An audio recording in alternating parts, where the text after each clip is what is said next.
Sir ఇప్పుడు America ఈ సదస్సుకైతే హాజరు కావడం లేదు, అలాగే చైనా కూడా హాజరు కావడం లేదు. రెండు పెద్ద దేశాలే మెయిన్ సదస్సుకు సంబంధించి రావట్లేదు. మరి ఇది ఇండియాకి అనుకూలంగా ప్రధాని మోడీ ఎలా గుర్తింపు తీసుకొస్తారంటారు? ఖచ్చితంగా. అది ఇప్పుడు అమెరికా అధ్యక్షుడు రాకపోవడానికి కారణాలు వేరేవి చెప్పాను నేను. చైనా అధ్యక్షుడు రాకపోవడానికి ఆయన భద్రతా కారణాల దృష్ట్యా బయటకు దేశం వెళ్ళొద్దనే దాంతోనే ఏంటి గనుక, మనకు ఎప్పుడు గూడా అవకాశాలు చెప్పి రావు సిరి మనకు. అవకాశాలు మనం ఉపయోగించుకోవాలి. ఇప్పుడు మనకు స్వచ్ఛంద సంస్థలు లాంటివైతేనేమో వచ్చిన మనకున్న అవకాశాల మేరకు మనం పనిచేస్తాం. రాజకీయంలో అట్లా ఉండదు. దేశాల మధ్య సంబంధాలు గూడా. వచ్చిన ప్రతి అవకాశాన్ని మనం వాడుకోవాలి. అందుకని వాళ్ళిద్దరు రాకపోవడం వల్ల పెద్దన్న పాత్ర మనం వహిస్తాం గదా అక్కడ. మిగతా దేశాలన్నీ చూస్తే ఇప్పుడు మనం 4 ఆర్థిక వ్యవస్థగా ఉన్నాం. మనం చూస్తున్నాం కదా మనం. కేవలం ఇంకొక దేశాన్ని జర్మనీని పక్కనెడితే మనం మూడో ఆర్థిక వ్యవస్థ. ఆ 4 ఆర్థిక వ్యవస్థలలో నాలుగోదైన మనము మిగతా 2 ఆర్థిక వ్యవస్థలు బలంగా ఉన్న 2 దేశాల అధినేతలు రావడం లేదు. అది మనకు శుభసూచకం అంటున్నాడు. వాళ్ళకి నష్టం కావచ్చు. కానీ మనకు లాభం అంటున్నాడు. అటు ఇప్పుడేమైందంటే మన మోడీ వైపే భారతదేశం. మోడీ అంటే భారతదేశానికి ఒక ప్రతినిధి. మన మోడీ వ్యక్తిగతంగా పక్కన పెడతాం. కనుక భారతదేశానికి ఒక ప్రతినిధి అయిన మన మోడీ గారు ఇవాళ ఇండియా వైపు మిగతా దేశాలు తలదిప్పి చూసే అవకాశం కల్పిస్తారు.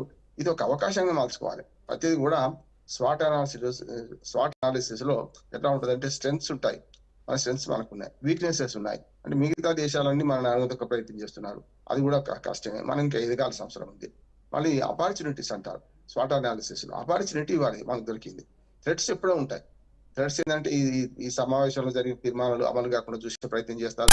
అమెరికా పూర్తిగా అడ్డుకునే ప్రయత్నం చేస్తుంది. కొన్నిసార్లు సహకరించదు. సహకరించకపోవడం వరకు నేను చెప్పానంటే మనకు బ్రిక్స్ దేశాల అనుభవంతో సార్క్ దేశాలు బ్రిక్స్ దేశాల అనుభవంతో ఇవాళ G20 దేశాల కలయికను మనస్ఫూర్తిగా ఆహ్వానించలేకపోతున్నాడు ట్రంప్. కనుక దాన్ని బట్టే మనం ఇవాళ ఈ సదస్సులో కీలకమైన పాత్ర వహిస్తున్నాం.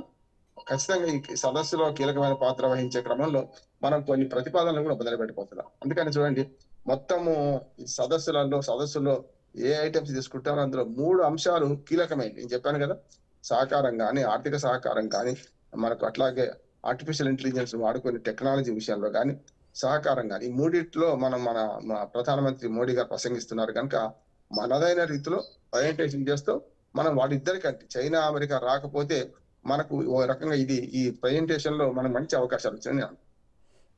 అయితే రామ్మోహన్ రావు గారు ఇప్పుడు ఇండియాకి సంబంధించి చాలా ప్రతిష్టాత్మకంగా మోడీ గారు నిజంగా ఇది ప్రతిష్టాత్మకంగా తీసుకొనే చేస్తున్నట్లుగా కనిపిస్తోంది. ఇది ప్రపంచానికి ఏ విధంగా ప్రభావితం అవుతుంది అంటే నేరుగా ఇండియాకి ప్రపంచానికి ఎలాంటి మేలు ఉంటుంది?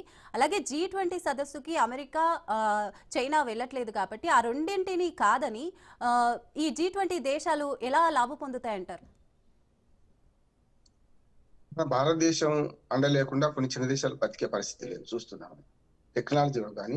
అంతేందుకు మనకు శ్రీహరికోట ద్వారా ఆకాశానికి మన అంతరిక్షంలోకి విడిచే ఉపగ్రహాల సంఖ్య పెరిగింది, చూసినాం కదా.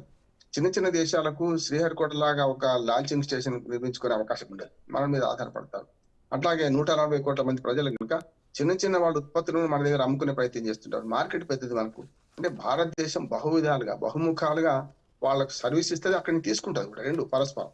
కనుక మన అమెరికా లాంటి దేశం చూస్తున్నారు కదా మీరు, అన్నిటికీ సుంకాలు విధించి జనరిక్ మందుల విషయంలో సుంకాలు విధించలేదు. సేమ్ ఎందుకు వాళ్ళకు ఆ జనరిక్ మందులు తయారు చేసుకునే కష్టం, వాళ్ళ మందుల పరిశ్రమ అక్కడ పెట్టాలంటే చాలా కష్టం. కనుక మిగతా చితక దేశాలన్నీ కూడా ఇవాళ మన వైపు చూస్తున్నాయి. అందుకనే బ్రిటన్ స్మార్ట్ క్యూ కూడా వస్తున్నారు, బ్రిటన్ ప్రధానమంత్రి వస్తున్నారు. వారు కూడా మొన్న ఇండియాకు వచ్చినప్పుడు ఏమన్నారు ఆయన, మా దేశానికి మీ దేశం అవసరం ఉన్నది, మీరు తప్పనిసరి మాది రావాల్సిన అవసరం ఉంటుంది, మేము ద్వారం తెరిచి ఉన్నాయి, అమెరికా బంద్ చేస్తే ఏమింది, మేము తెలుసుకుంటామని చెప్పారు కదా. ఇట్లాంటి అవకాశాలు ఇప్పుడు యూరోపియన్ యూనియన్ లో ఉన్న దేశాలు కూడా తక్కువేం కావు. అందులో 2 వీటో హక్కు కలిగిన ఫ్రాన్స్ కానీ, జర్మనీ కానీ, మనకు UK కానీ, ఇవన్నీ భద్రతా మండలి మన వీటో ప్రయోగించే దేశాలు ఇవన్నీ కూడా. అందుకని నేను ఏమంటానంటే అట్లా వీటో ప్రయోగించే దేశాలు ముఖ్యంగా యూరోపియన్ యూనియన్ లో ఉన్న పారిశ్రామిక దేశాలు ఇప్పటికీ మనకు గతంలో మనకు సహకారం ఇచ్చింది, ఆ సహకారం మనకిస్తే మనం కూడా తీసుకుంటాం. ఉదాహరణకు బొకారో ఉక్కు కర్మాగారం లాంటిది రష్యాతో తీసుకున్నాం, రష్యా సభ్యురాలు కదా ఇందులో. అందుకని వాళ్ళు రాకపోవడం వల్ల ఏమైందంటే మన వైపు దృష్టి కేంద్రీకరిస్తుంది, ఇండియా హీరో అవుతుంది ఇక్కడ. దాన్ని మనం దురుపయోగం చేసుకోం. గతంలో భారత ప్రధానమంత్రి జవహర్లాల్ నెహ్రూ గారు ప్రారంభించిన అలీన విదేశాంగ విధానాన్ని ఇంకో రూపంలో, పేరు అదే కాకపోవచ్చు కానీ, ప్రపంచంలో అన్ని దేశాలతోని సత్సంబంధాలు కలిగిన దేశం మనదే. కొన్నిసార్లు తోకజాడించిన దేశాలకు కూడా మనం బుద్ధి చెప్పిన దేశం కూడా మనదే. చూస్తున్నాం కదా, మనకు మాల్దీవ్స్ ఆ మధ్యన చైనాతోని స్నేహం చేసి తోకజాడిస్తే మనం ఏం చేసినాం, వాళ్ళ పర్యాటక రంగం ఒక్క రోజులోనే మొత్తం తలకిందులయ్యే పరిస్థితి తీసుకొచ్చాం.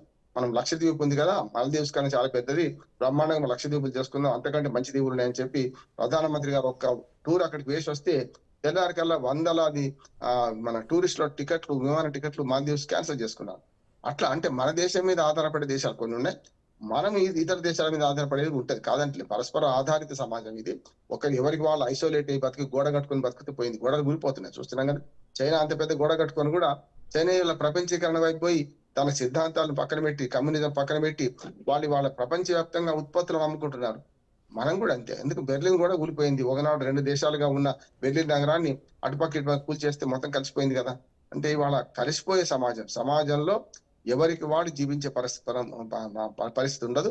పరస్పర సహకారం కోసమే ఒకనాడు ఐక్యరాజ్య సమితి నుంచి తర్వాత ఐక్యరాజ్య సమితి ఉన్నది 80 ఏళ్ళు వృద్ధురాలైపోయింది, ఎవరిని ఏం పని చేయనిచ్చట్లేదు. అందుకని చూడండి, ఇప్పుడు ఈ సదస్సులో ఈ దేశాలు 20 దేశాలే కాకుండా ఆహ్వానిత దేశాలు కొన్ని వస్తున్నాయి. అట్లాగే యుఎన్ఓ సెక్రటరీ జనరల్ నుంచి మొదలుకొని యుఎన్ఓ భద్రతా మండలి, ప్రపంచ ఆరోగ్య సంస్థ, యుఎన్ఓకి సంబంధించిన చాలా ముఖ్యమైన విభాగాల కార్యదర్శులు కూడా ఇక్కడికి వస్తున్నారు. అంటే 20 దేశాలు కలిసినాయి అంటే, 20 దేశాలు అంటే ప్రపంచ ఆర్థిక వ్యవస్థలో సగం కంటే ఎక్కువ.